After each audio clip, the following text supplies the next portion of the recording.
आज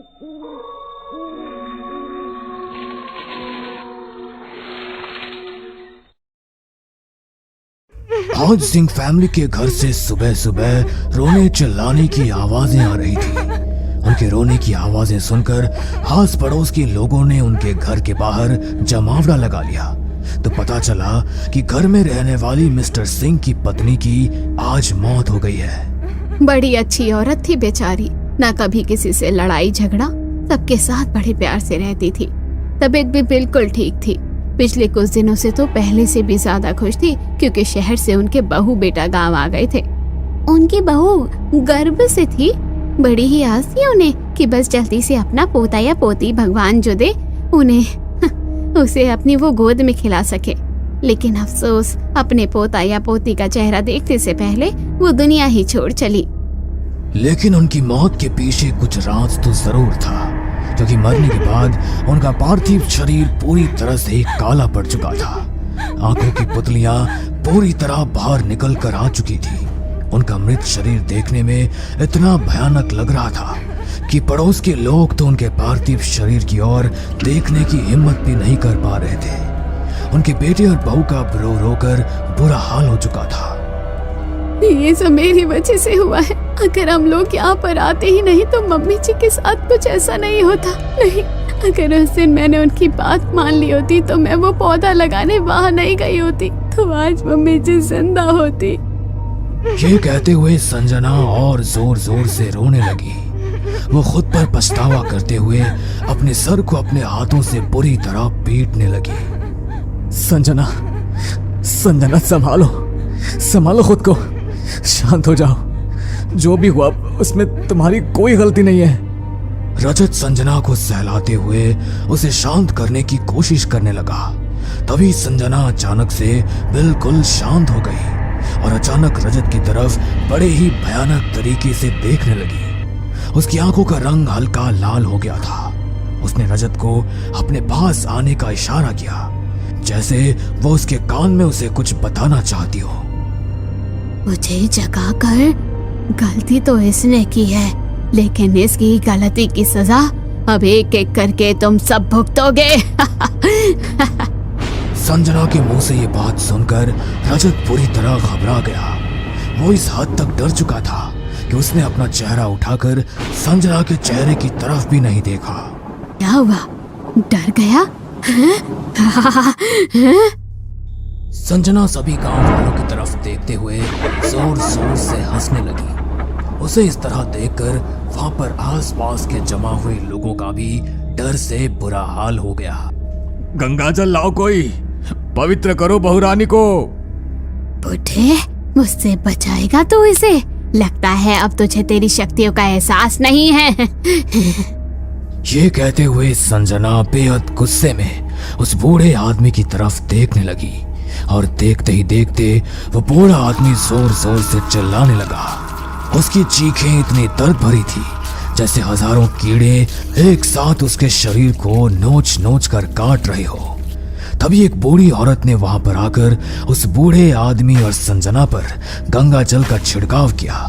तो वो बूढ़ा आदमी अचानक से बिल्कुल शांत हो गया और संजना बेहोश होकर वहीं पर गिर पड़ी। वो आ गई है, इतनी आसानी से ना जाएगी। इसे बचाना है तो किसी सिद्ध अघोरी बाबा के पास जाना होगा। अघोरी बाबा? लेकिन वो मुझे कहाँ मिलेंगे? पता नहीं ये सब हमारे साथ क्या हो रहा है। पहले माँ चल बसी और अब संजना को न जाने ये क्या हो गया है। बेटा, कोई तो गलती हुई है किसी से, वरना वो खुद किसी को नुकसान पहुंचाने नहीं आती। जो भी हुआ है वो तो हम नहीं जानते, लेकिन इस सब में कोई सिद्ध अघोरी बाबा ही तुम्हारी मदद कर सकते हैं। वो तुम्हें देर रात किसी शमशान में ही मिलेंगे, वरना दिन के उजाले में तुम कभी उन्हें नहीं ढूंढ पाओगे। लेकिन उन तक पहुंचना इतना आसान नहीं होगा। वो इतनी आसानी से तुम्हें यहाँ से जाने नहीं देंगे। आप चिंता मत कीजिए काकी, उसके बारे में मैंने सोच लिया है। आप सब लोग मेरी मदद कीजिए। काकी, मैंने आपको जो लाने के लिए कहा था वो मुझे दे दीजिए। रजत ने काकी के हाथ से मंदिर से लाया हुआ एक अभिमंत्रित रक्षा सूत्र जल्दी से संजना की कलाई पर बांध दिया और गांव वालों की मदद से कमरे के अंदर बिस्तर पर उसके हाथ पैरों को कसकर रस्सी से बांध दिया और बिस्तर के चारों पायों पर घुमाते हुए वहां भी रक्षा सूत्र को बांध दिया ताकि संजना चाहकर भी अपने बिस्तर से उठ ना पाए। मुझे माफ कर देना संजना, लेकिन इस वक्त ये सब करने के अलावा मेरे पास दूसरा और कोई चारा नहीं है। अब हम सबको यहाँ से चलना चाहिए बेटा। रमेश काका का इतना कहते ही अचानक संजना की आंख खुल गई। वो बिस्तर पर जोर जोर से हिलते हुए अपने बंधे हुए हाथ पैरों को खोलने की कोशिश करने लगी, लेकिन उसके हाथ और उसके बिस्तर के चारों कोनों पर बंधे उस रक्षा सूत्र के कारण उसकी शक्ति कमजोर पड़ने लगी। खोल इस रक्षा सूत्र को, इसके हाथ से खोल। तुझे क्या लगता है तो घूरी के पास जाएगा तो तुम लोगों को मुझसे वो बचा लेगा? ऐसा कभी नहीं होगा। तुम इसकी बातें मत सुनो बेटा, जल्दी चलो यहाँ से। रमेश काका गांव के बाकी लोगों के साथ रजत को उस कमरे से बाहर ले आए, लेकिन उनके वहां से बाहर आने के बाद भी संजना उसी भयानक आवाज में जोर जोर से हंस रही थी। उसके चिल्लाने की आवाज बाहर तक सुनाई दे रही थी। रजत तो बस अपने आंगन में बैठा अब रात होने का इंतजार कर रहा था। संजना सुबह से लेकर अभी तक उस भयानक आवाज में चिल्ला रही थी। रजत उस पर ध्यान न देते हुए बस एकटक दीवार पर लगी घड़ी की ओर देखे जा रहा था। घड़ी में जैसे ही रात के 11:30 बजे तो वो अपने हाथ पर रक्षा सूत्र बांधकर घर से निकल गया। थोड़ी देर तक चलने के बाद वो रात के ठीक 12 बजे गांव के शमशान घाट में दाखिल हुआ, जहां पर न जाने कितनी सारी आत्माओं का एहसास उसे अपने करीब महसूस हो रहा था। वहीं एक अघोरी बाबा बैठकर अपनी तपस्या कर रहे थे। रजत सीधे कदमों से चलता हुआ अघोरी बाबा के चरणों में जाकर बैठ गया। मेरी मदद कीजिए बाबा, मेरी मदद कीजिए, मेरी पत्नी को बचा लीजिए। रजत की आवाज सुनकर अघोरी बाबा ने अपनी आंखें खोली और रजत की ओर बेहद गुस्से से देखने लगे। मूर्ख, तू जानता नहीं कि एक अघोरी की तपस्या को भंग करके तूने कितना बड़ा पाप किया है। इतनी रातों से चलती आ रही मेरी तपस्या तेरे कारण भंग हो गई। मुझे माफ कर दीजिए बाबा, लेकिन मेरे पास आपको जगाने के अलावा दूसरा कोई चारा नहीं था। मेरी पत्नी के शरीर पर किसी ने कब्जा कर लिया है। मैं नहीं जानता वो कौन है और ये सब क्यों हो रहा है, लेकिन अगर आपने कुछ नहीं किया तो वो मेरी पत्नी और उसके पेट में पल रहे मेरे बच्चे को ले जाएगी। ये सब कुछ कहते हुए रजत की आंखों में आंसू आ गए। उसकी आंखों में आंसू देखकर अघोरी बाबा उसकी मदद के लिए तैयार हो गए। ठीक है, मैं तेरी मदद करूंगा, लेकिन उससे पहले मुझे ध्यान में जाकर ये जानना होगा कि तेरी पत्नी के शरीर में जिस आत्मा ने प्रवेश किया है वो कौन है, वरना हम उसे कभी नहीं बचा पाएंगे। मैं अभी कुछ देर ध्यान के लिए बैठूंगा, चाहे कुछ भी हो जाए, लेकिन जब तक मैं ध्यान से ना उठूं, ना तू मुझे स्पर्श करना और ना ही अपने मुंह से मुझे कुछ कहना। इतना कहकर अघोरी बाबा ध्यान में बैठ गए, लेकिन उन्होंने जो देखा उसे देखकर उनके होश उड़ गए। उन्होंने तुरंत अपनी आंखें खोली और रजत को अपने पास आने का इशारा किया। आपको पता चल गया बाबा कौन है वो? प्रेतनी, प्रेतनी है वो। प्रेतनी? हाँ, प्रेतनी, बदले की आग में झुलसती हुई प्रेतनी जो बहुत खतरनाक हो चुकी है। सब बताता हूँ तुम्हें। बात आज से लगभग 50 साल पुरानी है, जब गांव में रजत के दादाजी यानी बलदेव सिंह जी सरपंच थे। वो पूरे गांव में सबसे अमीर और नामी रुतबी आदमी थे। पूरे गांव में उनका ठाठ था। उनकी इज्जत पर कोई जरा सी भी बात कह दे ये उन्हें बर्दाश्त नहीं होता था। लेकिन एक दिन कुछ ऐसा हुआ जिसने सबकी जिंदगी को बदल कर रख दिया। करम चली, मन ने तो शर्म आती है तुझे अपनी औलाद कहते हुए। जरा भी ना सोची तूने अपना मुंह काला करवाने से पहले न जाने किसका पाप अपने पेट में पाल रही है। अगर गांव वालों को इस बात की भनक भी हो गई तो गांव में मेरा जीना दुश्वार कर देंगे। हमारी इज्जत को उतार कर रख दिया तूने। छोरी, अब तुझे जीने का कोई हक ना है। यो बलदेव सिंह कुछ भी सह लेगा पर अपनी इज्जत पर कोई दाग नहीं लगने देगा। जुगराज, ये ले बंदूक और खत्म कर दे इसे, मैंने यो दोबारा हमारी नजरों के आगे ना दिखनी चाहिए। जो आपका हुक्म पिताजी। ऐसा ना करो सा, गलती हो गई मारी बच्ची से। मारे को माफ कर दो बापू, आप माने घर से निकाल दो, कह देना कहीं दूर मेरा ब्याह कर दिया, कभी वापस लौट के आपको शर्मिंदा ना करूंगी, प्रताप के साथ बहुत दूर चली जाऊंगी, पर आप मारी जान ना लो, मारे पेट में मारा बच्चा है, उसने ना मारो। कितनी नीच है तू, इब भी मार यार पिताजी के सामने ये सब कह रही है तू। जुगराज ने अपनी बहन कावेरी के सर पर बंदूक से वार कर दिया और गोली लगते ही मौके पर उसकी मौत हो गई। गांव वालों को इस बारे में कुछ पता न चले, इसलिए उन्होंने कावेरी के शरीर को अपने घर में जलाकर उसकी अस्थियों को पिछले हिस्से वाले आंगन में गाड़ दिया। कावेरी के साथ उसके परिवार वालों ने जो भी किया, उससे सिर्फ उसकी ही नहीं बल्कि उसके होने वाले बच्चे की भी जान चली गई। जिस तरीके से उसे अधमौत मारा गया वो एक प्रेतनी बन गई, लेकिन आंगन के पिछले हिस्से में उसकी अस्थियां कैद थी, इसलिए वो अपना बदला नहीं ले सकती थी। पर जब रजत संजना के साथ गांव आया तो संजना गुलाब का पौधा लगाने के लिए आंगन में चली गई और गलती से उसने उसी जगह से मिट्टी को खोद दिया जहां पर कावेरी की अस्थियां कैद थी। मिट्टी को खोदते ही वो वहां से मुक्त हो गई। जिन लोगों ने उसे मारा था उन्हें तो भगवान पहले ही उनकी सजा दे चुके थे, लेकिन कावेरी के मन के अंदर पनप रहा वो बदला शांत नहीं हुआ था। उसके अपने परिवार वालों ने उसके साथ ऐसा किया, इसलिए वो अपने पूरे परिवार को ही खत्म कर देना चाहती थी ताकि ऐसे परिवार का वंश कभी आगे ना बढ़े। उसके जिस भाई ने उसे गोली मारकर उसकी जान ली थी, उसने सबसे पहले उसकी पत्नी यानी कि रजत की माँ को मार डाला। अब वो रजत की पत्नी और उसके बच्चे को मारकर अपना बदला पूरा करना चाहती थी, क्योंकि अब उसके लिए कुछ भी सही या गलत नहीं था। बाबा, उन लोगों के किए की सजा मैं अपनी संजना और अपने बच्चे को नहीं भुगतने दूंगा। कुछ कीजिए बाबा, कुछ कीजिए। वो एक साधारण आत्मा नहीं बल्कि प्रेत योनि में प्रवेश कर चुकी एक भयानक आत्मा बन चुकी है। वो उन दोनों में से किसी ना किसी को अपने साथ लेकर जाएगी, क्योंकि जो उसके साथ हुआ वो बहुत गलत था, इसीलिए उसे शांत करना किसी के बस में नहीं है। वो तुम्हें 3 दिन का समय देकर तुम्हें भरमा रही है, जबकि ये खेल तो आज रात को ही खत्म होने वाला है। क्या? इतना कहकर बाबा ने अपने हाथ में एक चाकू को पकड़ा और सीधे रजत के सीने में दे मारा। रजत को कुछ भी समझ नहीं आ रहा था कि आखिर बाबा ने उसके साथ ऐसा क्यों किया। सीने में चाकू लगने की वजह से रजत ठीक से बोल भी नहीं पा रहा था। ये उसकी अंतिम सांसें चल रही थी।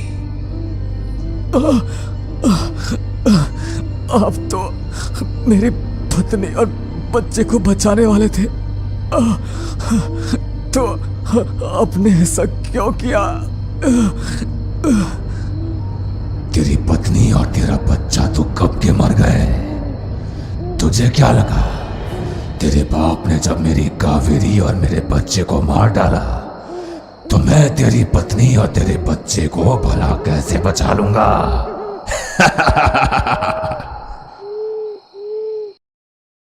काली रात थी, बारिश झमझमा रही थी, बिजली कड़क रही थी, साथ ही कुत्तों के रोने की आवाज आ रही थी। एक आदमी जो अपने ऑर्डर का वेट कर रहा था, तभी उसके दरवाजे पर किसी की दस्तक होती है। अब जैसे ही वो आदमी दरवाजा खोलता है तो वो देखता है कि उसके दरवाजे पर कोई भी नहीं था। इसके बाद वो आदमी जैसे ही दरवाजा बंद करने जाता है कि तभी उसकी नजर दूर लाइट के नीचे एक डिलीवरी बॉय पर पड़ती है। लाइट कभी चल रही है तो कभी बंद हो रही है और वो डिलीवरी बॉय अपनी गर्दन झुकाए हाथों में सामान लिए खड़ा है। और डिलीवरी बॉय, मेरा घर यहाँ है वहाँ नहीं, जो तुम इस तरह वहाँ खड़े हो। एक तो तुम लोग ऑर्डर लाने में इतना समय लगा देते हो, ऊपर से जब लेट हो तो सही से डिलीवरी नहीं करते। मैं तुम्हारी शिकायत करूंगा। डिलीवरी बॉय उस आदमी के पास आता है। माफ करना साहब, बाहर बारिश हो रही है इसलिए आने में समय लग गया। क्या मुझे एक गिलास पानी मिल सकता है? लाया। अब जैसे ही वो आदमी अपने घर के अंदर जाता है, वैसे ही डिलीवरी बॉय अचानक ही उसके जस्ट पीछे खड़ा हो जाता है। वो आदमी जैसे ही पीछे पलटकर देखता है तो उसकी आवाज़ उसके हलक में अटक जाती है, क्योंकि जो डिलीवरी बॉय उसका ऑर्डर लेकर आया था वो कोई और नहीं बल्कि एक भयानक भूत था, जिसके चेहरे पर कई तरह के निशान थे। वो आदमी कुछ बोल पाता कि तभी वो डिलीवरी बॉय उसकी गर्दन पकड़ता है और उसके धड़ से उसकी गर्दन को अलग कर देता है। इसके बाद वो उसकी गर्दन लिए वहीं बैठकर हंसने लगता है। अब बारी है मेरे अगले शिकार की। 3 दिन बाद निकिता देहरादून में अकेले रहा करती थी। ऑफिस से आने के बाद निकिता इतना ज्यादा थक जाती थी कि वो कई बार अपने लिए खाना भी नहीं बनाती थी। ऐसे ही एक रोज निकिता चावल लेकर जैसे ही निकलती है, उसका फोन बजने लगता है। हे भगवान, मैं फिर से ऑर्डर करना भूल गई और मेरी हिम्मत नहीं है खाना बनाने की। फिलहाल मैं ये कॉल अटेंड कर लेती हूँ, उसके बाद कुछ खाना ऑर्डर कर लूंगी। निकिता फोन उठाती है। फोन पर उसकी ऑफिस की कलीग रेशमा थी, जो निकिता से कहती है, निकिता, तुझे पता है हमारा जो असिस्टेंट मैनेजर था उसकी कल रात मौत हो गई। क्या? उनकी मौत हो गई? पर कैसे? निकिता, तुझे सच में नहीं पता उस भूतिया डिलीवरी बॉय के बारे में? अरे हर जगह ये अफवाह फैली हुई है कि शहर में कोई भूतिया डिलीवरी बॉय है और वो जिस किसी के घर में भी डिलीवरी करने जाता है वो उस व्यक्ति को जिंदा नहीं छोड़ता। हमारे पूरे ऑफिस में तो ये भी अफवाह फैली है कि हमारे असिस्टेंट मैनेजर को भी इस भूतिया डिलीवरी बॉय ने ही मारा है। यार रेशमा, इतनी रात को ऐसी डरावनी बातें मत कर। मुझे इन भूतिया बातों से बहुत डर लगता है और तू जानती है ना कि मैं अकेली रहती हूँ घर में। ऊपर से उसे ऑफिस में काम इतना ज्यादा है कि घर भी टाइम पर नहीं आ पा रही हूँ और मैं खुद खाना ऑर्डर करके खाती हूँ। हाँ यार, मैं सब जानती हूँ, तभी तो मैंने सबसे पहले तुझे फोन किया ये बताने के लिए कि तू कितनी ही देर तक घर जा, लेकिन खाना खुद बनाना। प्लीज मेरी माँ बाहर से खाना ऑर्डर मत करना। यार मैं इन सभी बातों पर विश्वास नहीं करती। निकिता और रेशमा ये बात कर ही रहे होते हैं कि तभी अचानक से कॉल डिस्कनेक्ट हो जाता है और निकिता देखती है कि उसका फोन ऑफ हो गया है। अब निकिता अपना फोन चार्जिंग पर लगाकर थोड़ी देर सोफे पर बैठ जाती है। जैसे ही फोन थोड़ा चार्ज होता है, निकिता जल्दी से फोन अपने हाथों में लेकर अपने लिए खाना ऑर्डर कर एक लंबी सांस लेते हुए खुद से कहती है, ओह कितनी ज्यादा थक गई हूँ मैं। रात के 11 बज चुके हैं, भूख के मारे जान निकली जा रही है। चलो 20 मिनट में अब खाना तो आ ही जाएगा। इतना बोलकर निकिता आंखें बंद करके लेट जाती है और कब उसकी आंख लग जाती है उसे पता भी नहीं चलता। निकिता अपने सोफे पर आराम से सो रही होती है, तभी उसे बिजली कड़कने की आवाज आती है और उसके घर की खिड़की अपने आप जोर जोर से बजने लगती है और एकदम से निकिता की आंख खुलती है। वो खिड़की के पास जाकर देखती है कि बाहर का मौसम काफी खराब है, तेज बारिश हो रही है। ये देखकर निकिता जल्दी से खिड़की बंद कर लेती है और अपने फोन में समय देखती है। अरे 11:30 बज गए, लेकिन अभी तक मेरा खाना नहीं आया। एक बार डिलीवरी बॉय की लोकेशन चेक करती हूँ, देखो जरा कि और कितना समय लगेगा इसे। निकिता काफी भूखी थी। भूख की वजह से उसका दिमाग भी काम नहीं कर रहा था। अब वो जल्दी से डिलीवरी बॉय की लोकेशन देखती है, जो कि उसके घर के ही आसपास थी। ये देख निकिता उस डिलीवरी बॉय को फोन करती है। भैया, आप पिछले 10 मिनट से मेरे ही घर के आसपास चक्कर लगा रहे हो और आपको मेरा घर ही नहीं मिल रहा है, तो किसी से पूछ लो या मुझे फोन कर लेते। माफ करना मैडम, मौसम बहुत खराब है, बहुत तेज बारिश हो रही है, इसलिए मैं एक दुकान के बाहर खड़ा हूँ। जैसे ही बारिश कम होगी मैं आपका ऑर्डर लेकर आ जाऊंगा। इतना बोलकर वो डिलीवरी बॉय फोन रख देता है और निकिता फिर से दरवाजे पर खड़ी होकर डिलीवरी बॉय का इंतजार करती है। पर तभी निकिता को रसोई में से खाने की खुशबू आती है। निकिता रसोई की तरफ जाती है, जहां वो देखती है कि कुछ गंदे बर्तन सिंक में पड़े हैं और पास्ता नीचे जमीन पर गिरा है। मानो जैसे कोई लड़ झगड़ कर पास्ता खा रहा हो। ये खाया हुआ बिखरा पास्ता मेरे घर में कहाँ से आया? मैंने तो पिछले 1 हफ्ते से पास्ता खाया ही नहीं, और सिंक में भी एक भी झूठा बर्तन नहीं था। फिर ये इतने सारे गंदे बर्तन कहाँ से आ गए? निकिता ये सब देखकर बड़ी हैरान थी। तभी उसे महसूस होता है जैसे किसी ने उसके कंधे पर हाथ रखा हो। ये महसूस होते ही निकिता के रोंगटे खड़े हो जाते हैं। उसके माथे से पसीना टपटपाने लगता है। उसकी आवाज हलक में अटक जाती है और वो डरते हुए अपने पीछे देखती है, पर उसके पीछे कोई नहीं होता। ये देख निकिता एक लंबी सांस लेती है और तभी अचानक लाइट चली जाती है, जिसके बाद उसे किसी के चीखने की आवाज आती है। उस आवाज को सुनकर निकिता रसोई से बाहर भागती हुई हॉल में जाती है, और जैसे ही वो हॉल में आती है घर की लाइट दोबारा आ जाती है और वो देखती है कि उसके घर का दरवाजा खुला है। घर का दरवाजा तो मैंने बंद किया था, फिर ये खुला कैसे है? ये क्या हो रहा है मेरे साथ? निकिता के साथ जो घटना घट रही थी उससे निकिता बहुत ज्यादा परेशान हो चुकी थी, और तभी उसके फोन पर डिलीवर सक्सेसफुली का मैसेज आता है, जिसे देखकर निकिता की आंखें फटी रह जाती है। ये मैसेज क्यों आ रहा है मुझे? मैंने तो अब तक अपना ऑर्डर लिया भी नहीं, और रात के 12 बज चुके हैं। अब तो बारिश भी बंद हो गई है। फिर ये डिलीवरी बॉय मेरा ऑर्डर लेकर क्यों नहीं आया? ये सब सोचकर निकिता की रूह कांप जाती है। निकिता कुछ समझ पाती कि उससे पहले उसे डोरबेल की आवाज सुनाई देती है।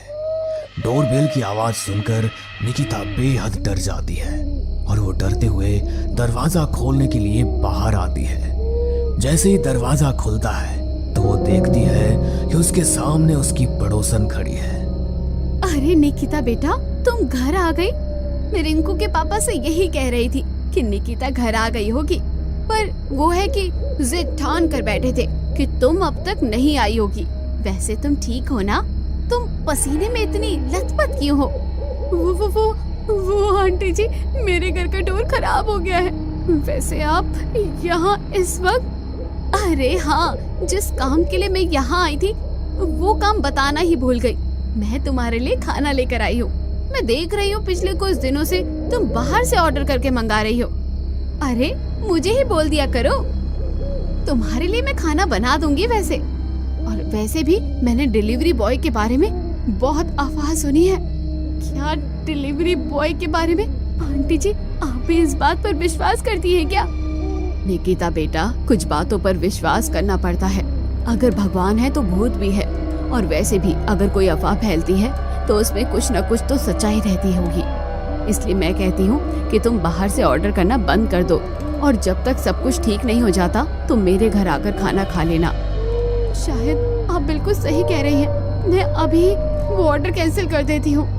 हाँ निकिता, ये सही है। तुम ये खाना लो, मैं चलती हूँ। तुम्हारे अंकल मेरा इंतजार कर रहे होंगे। वैसे भी 12-10 बज गए हैं। अगर और 5 मिनट में यहाँ खड़ी रही तो वो तो गुस्से में आग बबूला हो जाएंगे। इतना बोलकर वो औरत वहाँ से जाने लगती है। निकिता अपनी पड़ोसन को रोकना चाहती थी, पर वो रोक नहीं पाती, और तभी वो देखती है कि उसकी पड़ोसन जो उसे खाना देकर गई है उसकी गर्दन पीछे की तरफ मुड़ चुकी है, और वो निकिता को देखकर जोर जोर से हंस रही है। ये देखकर निकिता के हाथों से खाना छूट जाता है और जल्दी से घर का दरवाजा बंद करके अंदर चली जाती है और सोफे पर बैठकर लंबी लंबी सांस लेने लगती है। और तभी उसे महसूस होता है कि डिलीवरी बॉय उसका ऑर्डर लेकर उसके पीछे खड़ा है। अब निकिता पीछे मुड़कर देखती है, लेकिन वहां कोई नहीं है, और वो डरती डरती एक बार फिर अपने कमरे की तरफ जाती है। उसे पीछे से किसी की आवाज सुनाई देती है, मानो जैसे कोई उसे आवाज दे रहा हो। निकिता, निकिता। वो आवाज सुनकर निकिता के कदम वहीं रुक जाते हैं, और वो जैसे ही पीछे मुड़ती है एक हाथ उसके पैर को पकड़कर उसे नीचे गिरा देता है। अब निकिता के साथ जो भी घटना घट रही थी, निकिता वो सब सोचने लगती है। और उसे अपनी दोस्त रेशमा और अपनी पड़ोसन की बातें याद आती है, जिसके बाद निकिता को समझने में देरी नहीं लगती कि उसके साथ जो कुछ हो रहा है ये आम नहीं, और उसे अब रेशमा की बातों पर यकीन हो जाता है, क्योंकि अब वो समझ चुकी थी कि रेशमा ने अब तक उसे जो कुछ बताया था वो सब सच है, और वही घटना अब निकिता के साथ हो रही है। निकिता अपनी जान बचाना चाहती थी, इसीलिए वो अपने घर से रेशमा के पास जाने के लिए जैसे ही दरवाजे पर पहुंचती है तो वो देखती है कि उसके सामने डिलीवरी बॉय अपना सर नीचे करके अपने हाथों में उसका ऑर्डर लेकर खड़ा है। मैडम, मैं कब से आपको आवाज दे रहा था, आप अपना ऑर्डर लेने क्यों नहीं आ रही थी? मुझे कोई ऑर्डर नहीं चाहिए, मैं ये ऑर्डर कैंसिल करती हूँ, तुम यहाँ से जाओ। मैं बड़ी दूर से आया हूँ आपकी ऑर्डर लेकर, तो आपको ऑर्डर लेना पड़ेगा। कौन हो तुम और मुझसे क्या चाहते हो? मुझे तुम्हारी जान चाहिए। तुम जैसे लोग हम डिलीवरी बॉय को कुछ नहीं समझते। अगर हम 5 मिनट लेट हो जाते हैं तो तुम हमें भला बुरा सुनाने लगते हो। तुम्हारी वजह से हमें कितना नुकसान होता है तुम कभी नहीं सोचते।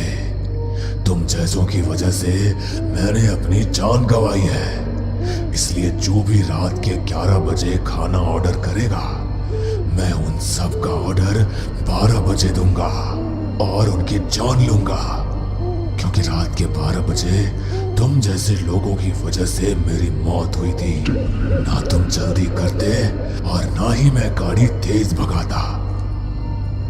इतना बोलकर वो डिलीवरी बॉय अपना सर ऊपर करता है। डिलीवरी बॉय का भयानक चेहरा देख निकिता जमीन पर गिर जाती है और पीछे की तरफ खिसकने लगती है। मुझे छोड़ दो, क्योंकि मैंने कभी भी किसी भी डिलीवरी बॉय पर अपना गुस्सा नहीं निकाला। उन सब लोगों की तरफ से मैं तुमसे माफी मांगती हूँ।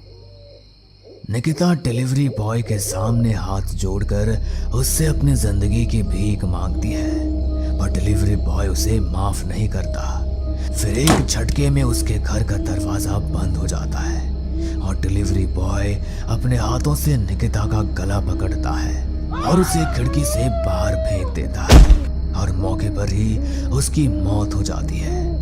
निकिता के मौत के बाद वो डिलीवरी बॉय वहीं बैठकर अपने दूसरे ऑर्डर का इंतजार करने लगता है। एक लड़का अपनी गर्लफ्रेंड नेहा के साथ एक रिजॉर्ट में जाता है, जहां वो उस सुंदर से रिजॉर्ट को देख बेहद खुश हो जाता है। वाओ मोहित, ये रिजॉर्ट तो सच में बहुत सुंदर है। मन तो कर रहा है कि इस रिजॉर्ट को खरीद लूं। हाँ नेहा जरूर, पर फिलहाल हम यहाँ जिस काम के लिए आए हैं वो तो कर लें। इतना बोलकर नेहा और मोहित छोटा सा केक कट करते हैं, लेकिन तभी उन्हें किसी की आवाज आती है।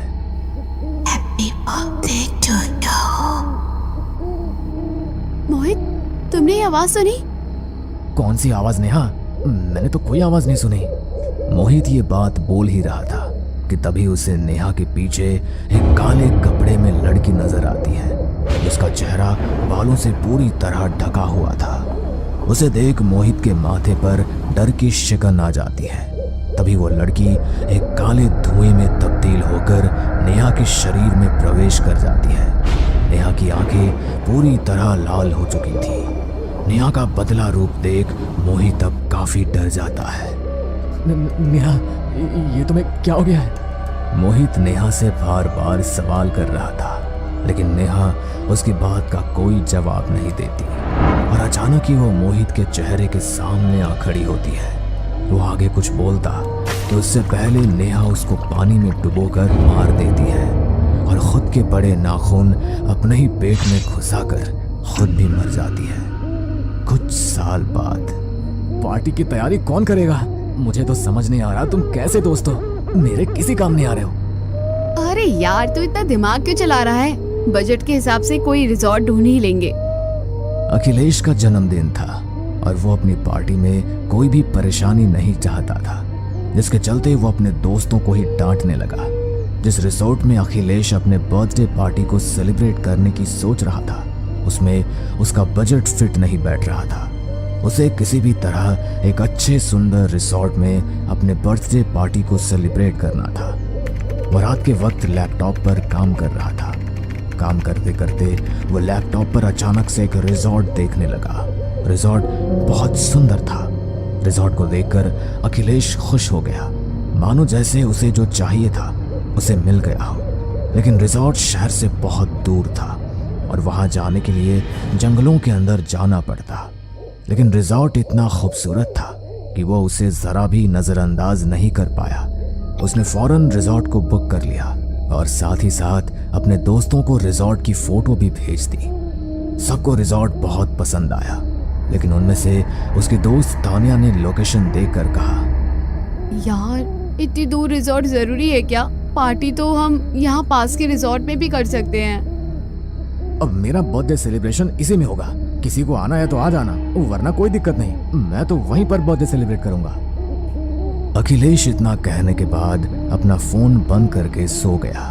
अगले दिन जैसे ही सवेरा हुआ, उसने अपने आउटफिट को देखना शुरू कर दिया। वो भी अपने बर्थडे पर सबसे बेहतरीन नजर आना चाहता था। उसने सबसे बेस्ट आउटफिट अपने लिए सेलेक्ट किया और उसके बाद सारी अरेंजमेंट की तैयारी कर ली। उसके बर्थडे को आने में अभी 3 दिन बाकी थे, लेकिन उसे जरा भी इंतजार नहीं होया जा रहा था। वो किसी भी तरह रिजॉर्ट जाकर सारी चीजों की अरेंजमेंट देखना चाहता था। उसे पहली बार कम बजट में बहुत अच्छी चीज मिली थी। उसके सभी दोस्त भी रिजॉर्ट की तस्वीर देखकर खुश थे। सभी दोस्त एक साथ गाड़ी में बैठकर शहर से दूर जंगलों के पास पहुंच गए। चारों तरफ घने जंगल और सन्नाटा देखकर सारे दोस्तों को थोड़ी सी घबराहट हुई, लेकिन फिर वो आगे बढ़ते चले गए। चलते चलते सभी थक तो गए थे, लेकिन जंगलों के बीच जब उन्होंने रिजॉर्ट देखा तो उनके होश उड़ गए थे। चारों तरफ रोशनी, रिजॉर्ट के बीच में बहुत बड़ा स्विमिंग पूल रात में चमक रहा था, मानो जैसे रिजॉर्ट में चांद तारे उतर कर आ गए हों। अखिलेश यार, तूने तो कमाल ही कर दिया। इतना सुंदर रिजॉर्ट है ये तो, अमीरों से भी अमीर लग रहा है, जैसे मानो जन्नत में पहुंच गए हो। तुमने सही कहा, रिजॉर्ट बहुत सुंदर है। इस बार मेरा बर्थडे सभी को याद रहेगा। चलो अब रिजॉर्ट के थोड़े से मजे लेते हैं। कहीं पर डीजे नाइट चल रही थी, तो कहीं पर बॉनफायर, तो कहीं पर सभी कपल्स डांस कर रहे थे। ये सब देखकर अखिलेश बहुत खुश था कि तभी उसके पास एक ब्लैक कलर की ड्रेस पहनकर बहुत सुंदर सी लड़की आती है, जिसे वो भी नहीं जानता था। वो लड़की अखिलेश के करीब आकर उसे अपनी ओर अट्रैक्ट करने लगी।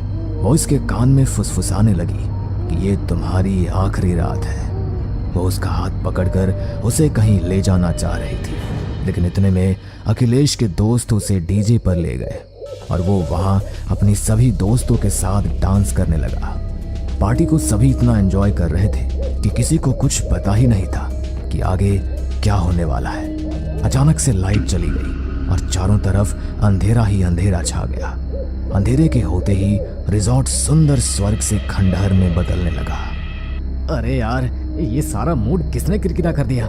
इस लाइट को भी अभी जाना था। कोई जाकर देखो लाइट क्यों गई है। लाइट जाने के बाद अचानक से चांद की रोशनी का प्रकाश रिजॉर्ट पर पड़ता है। थोड़ी सी चांद की रोशनी से ही जब सभी लोग वहां रिजॉर्ट की आसपास की जगह को देखते हैं तो सब दंग रह जाते हैं। आलीशान महलों जैसा रिजॉर्ट अचानक से खंडहर भूतिया रिजॉर्ट की तरह दिखने लगा था। मुझे तो बहुत डर लग रहा है। यहाँ पर क्या हो रहा है? अचानक से लाइट जाते ही ये पूरा रिजॉर्ट खंडहर में कैसे बदल गया? चलो यार, यहाँ से चलते हैं। मुझे तो बहुत डर लग रहा है। पूजा इतना बोल ही रही थी कि तभी उन्हें जोर जोर से किसी के हंसने की आवाज आने लगी। हंसने की आवाज इतनी भयानक थी कि सभी डर के मारे कांपने लगे थे। सब किसी भी तरह वहां से जाना चाहते थे, लेकिन जाने से पहले एक एक करके वहां पर आए हुए अखिलेश के सभी दोस्त गायब होने लगे। सबसे पहले तो अचानक से रोहित गिर गया और कोई उसके पैरों को पकड़कर खींचता हुआ ले गया। अरे कोई मुझे बचाओ! कौन है यार जो मुझे यहाँ से खींच कर ले जा रहा है? कोई मेरी मदद करो! रोहित चिल्लाता रहा, लेकिन कोई उसकी मदद ना कर पाया। अचानक से वो किसी के द्वारा खींचता हुआ रिजॉर्ट के कमरे में जाकर बंद हो गया। उसके बंद होते ही वहां से रोहित के चिल्लाने की बहुत तेज आवाज आई। इतनी भयानक आवाज सुनकर सब डर से थर थर कांप रहे थे। सभी लड़कियां रोने लगी। उन्हें लगा कि अब तो हम में से कोई नहीं बचने वाला। हालांकि ऐसा ही होने वाला था। मैंने कहा था कि हमें यहाँ नहीं आना चाहिए था, लेकिन मेरी किसी ने नहीं सुनी। अब अंजाम देख लिया ना। उन्हें ये महसूस हो चुका था कि अब कोई नहीं बचने वाला। हालांकि ऐसा ही होने वाला था। अरे अरे डरो मत, सब कुछ ठीक हो जाएगा। शायद लाइट जाने की वजह से तुम्हें ये सब लग रहा है, लेकिन ऐसा कुछ नहीं है, सब नॉर्मल है। अखिलेश इतना बोल ही रहा था कि तभी काले कपड़े पहनी हुई लड़की उसके पास आने लगी। उसे देखकर अखिलेश की बोलती बंद थी। जैसे जैसे वो लड़की अखिलेश के पास आती गई, वो भयानक चुड़ैल के रूप में आ गई, जिसके लंबे लंबे दांत और भयानक चेहरा था। जिसे देखते ही जिंदा इंसान भी मर जाए, ऐसा उस भयानक चुड़ैल का रूप था। मेरे इस रिजॉर्ट में आने की तुम लोगों ने हिम्मत कैसे की? ये रिजॉर्ट मेरा है और इसमें अगर कोई कदम भी रखेगा तो मैं उसे मार डालूंगी। कोई यहाँ से जिंदा नहीं जा पाएगा। आज तुम सभी की शामत आई है। अपनी मौत को दावत देने तुम खुद इस हॉन्टेड रिजॉर्ट में आए हो। इतना कहकर भयानक चुड़ैल जोर जोर से हंसने लगी। उसकी हंसी से सभी यहाँ से वहां भागने लगे। कुछ छुप गए तो कुछ जंगलों में यहाँ वहां भाग रहे थे। भयानक चुड़ैल ने किसी को नहीं छोड़ा। उसने एक एक करके सभी को मार दिया। लेकिन पूजा, तानिया और अखिलेश अभी भी हॉन्टेड रिसोर्ट में ही कहीं छुपे हुए थे। लगता है तुम लोगों को मेरे साथ लुका छिपी का खेल खेलना है। बहुत मजा आएगा ढूंढ ढूंढ कर मारने में। तुम लोगों को बहुत मजा आएगा। चलो इसी के चलते मैं तुम्हें एक कहानी सुनाती हूँ। एक समय था जब एक बहुत सुंदर सी लड़की अपने होने वाले पति के साथ इस रिजॉर्ट में आई थी। वो अपने पति से बहुत प्यार करती थी, लेकिन उसका पति धोखेबाज निकला। उसने पहले इस रिजॉर्ट को उसको देने का वादा किया, लेकिन उसने ये रिजॉर्ट अपनी होने वाली पत्नी के नाम नहीं बल्कि एक्स गर्लफ्रेंड के नाम किया हुआ था। वो जिससे शादी हो रही थी, वो लड़की इस बात से बहुत परेशान हो गई क्योंकि जो रिजॉर्ट उसके सपनों का आशियाना था वो हकीकत में किसी और का ही था। उस लड़की ने नफरत के चलते उस रिजॉर्ट में अपने पति को ही मार दिया और फिर जाकर खुद को कमरे में बंद कर लिया। और उसी रात वो लड़की भी उसी कमरे में मर गई। तब से वो लड़की एक चुड़ैल बनकर इस हॉन्टेड रिजॉर्ट में रहने लगी। लेकिन भयानक चुड़ैल अब भूखी प्यासी क्या करती? उसे भी तो शिकार चाहिए था ना। तो उसने रिजॉर्ट के चलते अपने लिए शिकार ढूंढना शुरू किया। इसी के चलते ये कहानी यहाँ खत्म हुई। चुड़ैल ने अपनी ही मुंह जुबानी अपनी कहानी तानिया, अखिलेश और पूजा को सुना दी थी। पर तानिया और पूजा एक साथ एक सीढ़ियों के नीचे छुपे हुए थे। वो दोनों ही इतनी रो रही थी कि उनसे अपनी सांस तक नहीं रोकी गई। और फिर चुड़ैल ने उन्हें ढूंढ लिया। उसने उन्हें बहुत ही बेरहमी से मार दिया।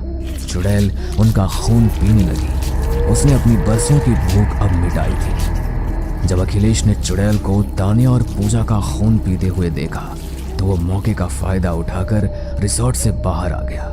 रिजॉर्ट से बाहर आते ही वो जंगलों को पार करके भागते हुए सड़क पर आ गया और आती जाती गाड़ियों से उसने मदद मांगने की कोशिश की। मेरी जान बचाओ, मुझे यहाँ से ले चलो। कोई तो गाड़ी को रोक दो, मैं यहाँ से जाना चाहता हूँ। मुझे इस हॉन्टेड रिजॉर्ट से दूर ले चलो। आज के बाद मैं कभी पार्टी नहीं करूँगा, कोई रिजॉर्ट बुक नहीं करूँगा। कोई मेरी मदद करो प्लीज, गाड़ी रोको। बहुत देर तक अखिलेश ने आती जाती गाड़ियों को रोकने की बहुत कोशिश की, लेकिन कोई गाड़ी नहीं रुकी। तभी वो भयानक चुड़ैल अचानक से उसके सामने आ गई। अखिलेश उसे देखकर डर के मारे वहां से भागने लगा। कब तक भागेगा मुझसे? कब तक भागेगा? आखिरकार मेरे पास आना ही पड़ेगा। तू चाहे जितनी भी कोशिश कर ले, लेकिन तू यहाँ से बचकर नहीं जा पाएगा। आज तक मेरा कोई शिकार बचकर यहाँ से नहीं गया है, तो तुझे मैं कैसे जाने दूंगी? तू भी मर जाएगा, तू भी मर जाएगा। चुड़ैल ऐसा कहते हुए जोर जोर से हंसने लगी। वो भयानक चुड़ैल सिर्फ अखिलेश को ही दिखाई दे रही थी। आती जाती वहां से कई सारी गाड़ियों को वो चुड़ैल जरा भी नजर नहीं आई। भागते हुए अखिलेश को अचानक से एक गाड़ी दिखाई देती है। वो फौरन उसके अंदर जाकर बैठता है।